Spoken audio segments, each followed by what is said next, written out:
the motion of my amiable friend, the former Majority Leader, Senator Mig Zubiri. Madam President, the motion was premised on Section 93 of the Senate Rules. May I read this again, Madam President? Acts and language which offend a senator or any public institution shall be deemed unparliamentary. Madam President, I have not heard any word from Senator Jaime Marcos that offended the sensibilities of our counterparts in the minority. I think what is being objected to, Madam President, which is not covered by the rules, are the videos that were presented during or before her speech. Pwede ko bang malaman, Madam President, kung yung pinay-strike out, kasama po yung video na nakita natin na kung saan ay nagsasalita ang ating kasama, Senator Risa Hontiveros.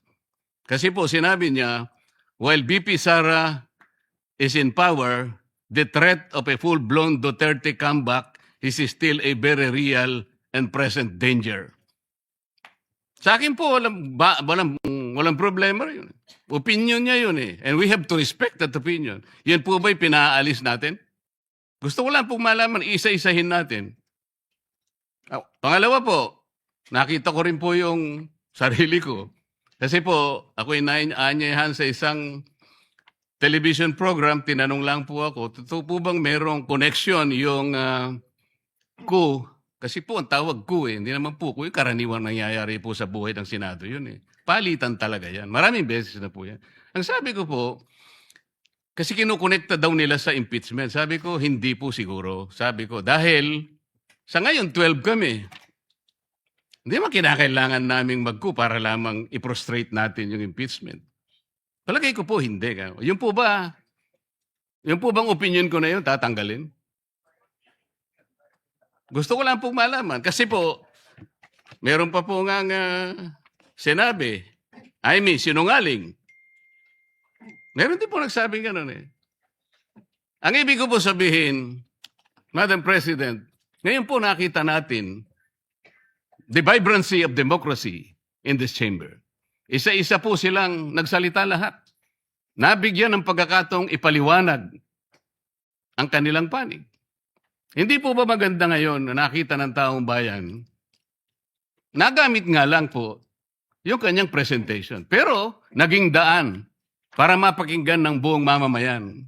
At sila na po ang final arbiter, Madam President. Ako nga po eh. Ako nga po. Kailan lang nag-privilege speech ang isa sa atin dito.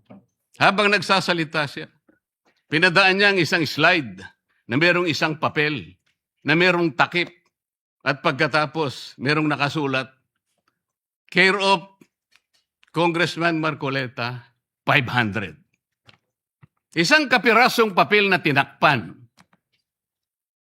Nung hindi pinatos ng media, kinabukasan, nagpa-interview siya, hindi minsan, 2 beses, para lamang ipangalandakan ang importansya ng papel na may takip at merong nakasulat, care of Kong Marcoleta, 500. Nagsalita po siya sa media 2 beses. At paiimbestiga raw ako sa ombudsman. Dahil po ba sa media nangyari yon at hindi dito? May diferensya po ba? Wala. Walang diferensya yun. Pareho lang yun. Napakasensitibo natin sa ibang banda. Pero hindi natin nakikita ang ginagawa natin. On the other hand. Bakit po hindi nasasagot hanggang ngayon yung tanong ni Senador Risa? Bakit po tayo nagkaganito ngayon, Madam President?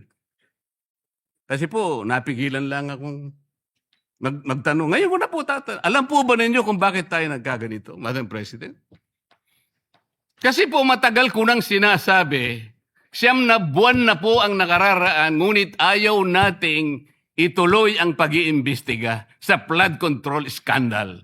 isang pinakamalaking nakawan sa ating bansa. Parang ninakawan ng isang pamilya sa tanghaling tapat at ang mga magnanakaw ay hindi nakamaskara. Nakakurbata lahat. Nakabarong Tagalog. Paano hindi masisira ang kumpiyansa ng mamamayan kapag tinalikuran natin ang ganong pananagutan? Ano pong sinabi pa sa akin? Imbes na sagutin nila yung privilege speech ko noon, na sa pamimilit ko na, eto pong tungkulin natin eh. Naging PNP chief kayo. Ako po'y humanga sa inyo noon. Hindi ko na ikukwento yung lahat ng ito. Bakit ngayon? Bakit hindi natin gawin lahat yon? Alang-alang sa interes ng bayan.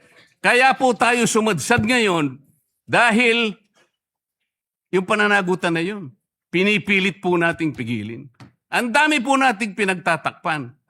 Tumayo siya, imbes na sagutin niya ang aking sinasabi. Ano po sinabi niya? Kung ano-ano po sinabi, nagpalabas din po siya ng napakaraming video na kinakampihan ko si Diskaya, nag-bla-bla-bla, na ang asawa ko raw ay independent na ganito. Lahat po. Pati yung tayo ko sa Congress noon, na sinasansala ko yung mga kasama ko because ngayon ko lang nakita ang Vice President, nagpipresent siya ng budget for 2025. Inaaglahi siya sa budget 2022 and 2023. Yung mga ganun po. Bakit po ngayon biglang nagbago ang kulay natin? Bakit po ganyan tayo ngayon? Bakit po napakababa? Siguro po, kung may pagkakataon tayo, maring bukas o kang makalawa, makikita po ninyo yung complete video yung nangyari nung Lunes, May 11, 2026. Kung paano, alas 7 pa lang ng umaga, nandito na yung tropa ng NBI na nakipag-coordinate sa opisina ng OSAA. Sapagkat balak pala nilang hulihin ang isang senador. Hindi po ba? Nagkaroon na po ng admission. Tinanong ko pa nga yung ating former SP kung nakita niya yung warrant of arrest. Pinakita ba sa'yo? Sabi naman niya, hindi. Naniwala po ako ron. Ngunit bakit sinabi niya, kung mag-coordinate kayo sa OSAA. Alam po ba niyo, Madam President, kung ako po ang Senate President, kaya ko lang naman ginagawang halimbawa ito, Madam President, dahil hindi naman po ako magiging Senate President. Kung ako lang, hindi ko papayagan yon, Madam President. Bakit po? Respeto na lang sa premises ng institusyon na ito. Gawin niyo ang gusto niyong gawin. Huwag dito. Nakikiusap ako, utang na loob. Huwag dito. I will do that. Pero ano po nangyari? And the rest is history. Hinabol po ng hinabol, kamuntik na pong nahulog sa hagdanan ng Senator Bato. Ganun po ba ang pagtrato sa isang senador? Sinasagot ko po yung tanong, bakit po tayo nagkaganito? Isipin po ninyo, bakit hindi kayo magsimula doon? Meron po bang isa sa mga minority counterparts natin ngayon, Madam President? Meron po bang isa na sumama sa akin nung ako'y nagsasalita na parang si John the Baptist, ako na lang ang isang nagsasalita. Ituloy natin ang investigasyon. Meron po ba silang lakas ng loob na samahan ako? Madam President? Wala po. That's why I'm objecting to the motion. Wag po tayong balat sibuyas. Wag po tayong balat sibuyas. Salamat po, Madam President.